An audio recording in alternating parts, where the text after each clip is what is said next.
कक्षा 7 विषय विज्ञान अध्याय 2 प्राणियों में पोषण। प्राणियों में पोषण हम पढ़ रहे हैं। मनुष्य में पोषण हम इससे पहले पढ़ चुके।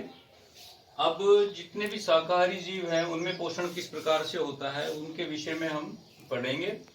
शाकाहारी जीव जो कि पेड़ पौधे खाते हैं, पेड़ पौधों को अपने खाद्य पदार्थ के रूप में ग्रहण करते हैं। ये शाकाहारी जीव अपना पोषण किस प्रकार से करते हैं, ये भी प्रपोषीय तथा दूसरे जीवों से अपना भोजन प्राप्त करते हैं। आज हम शाकाहारी जीव में पोषण किस प्रकार से होता है तथा उसका भोजन किस प्रकार से शरीर में पाचन क्रिया करता है, पचता है, उसके विषय में हम अध्ययन करेंगे। शाकाहारी जीव घास तथा पेड़ पौधे के अन्य भागों को आहार के रूप में, खाद्य पदार्थ के रूप में ग्रहण करते हैं और वो आहार ग्रैसिका द्वारा आमाशय के अंदर पहुंच जाता है। ये पशु इन पशुओं के अंदर जो आमाशय है वो 4 भागों में बटा हुआ होता है। प्रथम जो आमाशय है उसे रुमेन कहते हैं।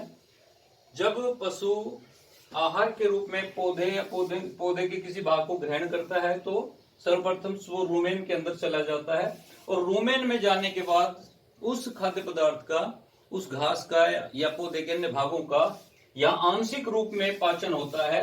और इस आंशिक रूप में जो पाचन होता है उसे हम जुगाल या कड कहते हैं। यहाँ जो पाचन होता है वो आंशिक रूप से होता है, इसे हम जुगाल या कड कहते हैं। और ये पशु जुगाली करने वाले पशु कहलाते हैं। इनको रूमिनेंट या रोमेंथी जीव भी कहते हैं क्योंकि ये जुगाली करते हैं। रुमेन के अंदर आंशिक पाचन होने के पश्चात ये पशु जब विश्राम अवस्था में होते हैं, अर्थात ये जब चारा या खाद्य पदार्थ लगातार ग्रहण करते रहते हैं, उसके पश्चात ये मुंह के द्वारा जुगाली करते हैं, मुंह के द्वारा खाद्य पदार्थ का पाचन करते हैं। रुमेन में उपस्थित कड या जुगाली जो आंशिक रूप से पाचित भाग होता है, उनका कुछ भाग ये अपने मुंह के अंदर ले आते हैं और मुंह के अंदर ये बार बार चबाते रहते हैं, जुगाली करते रहते हैं। इस प्रकार से जब भोजन बारीक हो जाता है, जटिल से सरल अवयव में विभक्त हो जाता है, जटिल से सरल अवयव में टूट जाता है, तत्पश्चात ये आमाशय के दूसरे भागों में उस भोजन को पहुंचा देते हैं। आमाशय से भोजन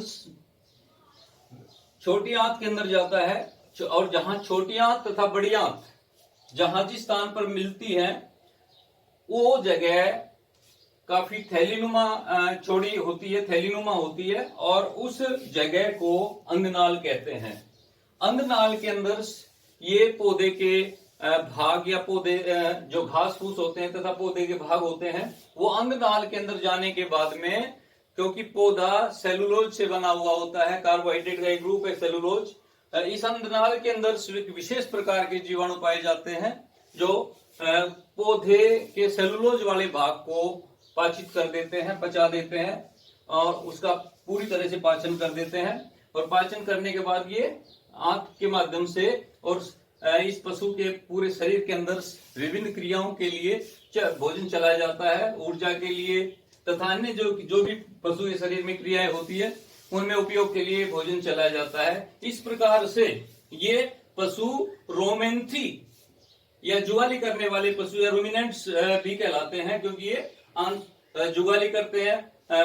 भोजन जो पौधे से प्राप्त भोजन या पौधे के अवशेषों को जुगाली के द्वारा जुगाली कर करके और फिर ये भोजन का पाचन करते हैं। इस प्रकार से इनको रूमिनेंट या जुगाली करने वाले या रोमेंथन्स रूमिनेंट ये जीव रूमिनेंट कहलाते हैं।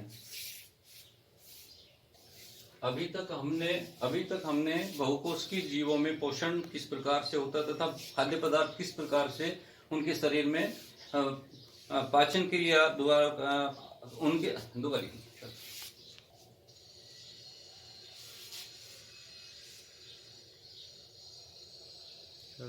अभी तक हमने बहुकोषीय जीवों में पोषण किस प्रकार से होता है तथा भोजन अंतर्ग्रहण, पाचन, अवशोषण, स्वांगीकरण तथा बहिक्षेपण या निष्कासन किस प्रकार से होता है उसके विषय में पढ़ा हमने।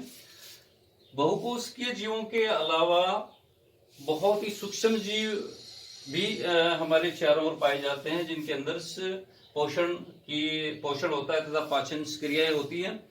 आज हम अमीबा में पोषण किस प्रकार से होता है, अमीबा में पाचन क्रिया किस प्रकार से होता है, उसके विषय में हम पढ़ेंगे। अमीबा एक कोशिकीय जीव है जो प्रोटोजोआ, सूक्ष्म जीव प्रोटोजोआ की श्रेणी का एक कोशिकीय जीव है। इसके मध्य में केंद्रक पाया जाता है, अंदर जीव द्रव्य होता है, ये खाद्य धानियां हैं, ये उभरी हुई संरचनाएं पादाप कहलाती हैं, ये पादाप कहलाती हैं। और ये एक कोशिकीय जीव है जो पानी के अंदर पाया जाता है। अमीबा भोजन का पाचन किस प्रकार से करता है, भोजन को किस प्रकार से ग्रहण करता है। पानी के अंदर जो ये सूक्ष्म जीव अमीबा है, इसके पास में जब कोई भी सूक्ष्म खाद्य पदार्थ इसके पास में नजदीक में आता है तो इसे आभास हो जाता है, और उस अवस्था में ये इसके पादाब उस खाद्य पदार्थ तक पहुंच जाते हैं। ये अपने पादाब को, जो उंगलियों के समान प्रवर्ध पादाब होते हैं, उनको ये बढ़ाना शुरू कर देता है और ये खाद्य कणिका को कवर कर लेते हैं। खाद्य कणिका की चारों तरफ ये पादाब इसको कवर कर लेते हैं, खाद्य कणिका को, जिसे अंतर्ग्रहण कहते हैं। तथा ये कोशिका झिल्ली टूट करके ये खाद्य कण इसके अंदर चला जाता है। खाद्य कण अमीबा अपनी आकृति लगातार बदलता रहता है और ये इसके पादाब एक तो भोजन को पकड़ने में तथा एक स्थान से दूसरे स्थान पर गति करने में सहायता करते हैं। जब ये खाद्य कणिका इसके अंदर प्रवेश कर जाती है तो इस अमीबा के अंदर बहुत सारी खाद्य धानियां होती हैं। इन खाद्य धानियों में ये खाद्य कणिका पहुंच जाती है और खाद्य धानियों में अनेक प्रकार के पाचक रस होते हैं जो उस खाद्य कणिका को जटिल से सरल अवयव में तोड़ देते हैं तथा उसका पाचन कर लेते हैं। इस खाद्य कणिका का पाचन करने के पश्चात अमीबा उसके सरल अवयवों को अपनी ऊर्जा के लिए, प्रजनन के लिए तथा अपने रख रखाव के लिए इस्तेमाल कर लेता है तथा इसके बाद में जो अपशिष्ट पदार्थ इसमें मुक्त होते हैं, वे अपशिष्ट पदार्थ अमीबा की कोशिका झिल्ली के पास में पहुंच जाते हैं और कोशिका झिल्ली उसे बाहर की तरफ, पानी के अंदर बाहर की तरफ विक्षेपित कर देती है। इस प्रकार से अपशिष्ट पदार्थ बाहर पानी के अंदर चले जाते हैं।